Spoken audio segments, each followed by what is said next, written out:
Dans cette première vidéo sur les conversions de durée, nous allons donner du sens aux opérations que nous devons faire pour convertir par exemple des minutes en heures et minutes. Par exemple 218 minutes. Cette écriture n'est pas forcément simple pour se repérer dans le temps, puisque le nombre de minutes est grand. On choisit donc d'utiliser une unité de durée plus longue que les minutes, les heures.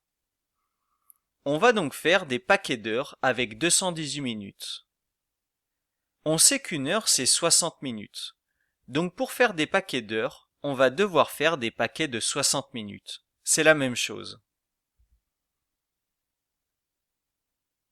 On vient de faire un premier paquet d'heures, et il nous reste ainsi 158 minutes.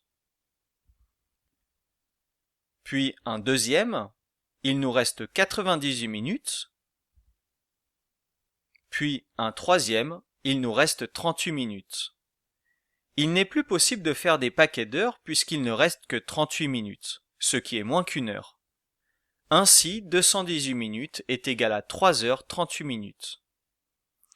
Maintenant que nous avons compris ce qu'il faut faire, il y avait un moyen beaucoup plus simple pour trouver la réponse. En effet, nous venons de faire un partage en effectuant des paquets de 60 minutes, c'est-à-dire une heure, et cela revient donc à effectuer une division.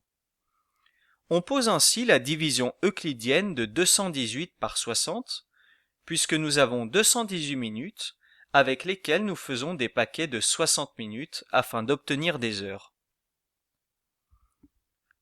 On obtient 3 comme quotient et 38 comme reste. 3 est le nombre de paquets de 60 minutes, donc 3 est le nombre d'heures. Et 38 est le nombre de minutes qu'il reste. 218 minutes est donc égal à 3 heures et 38 minutes.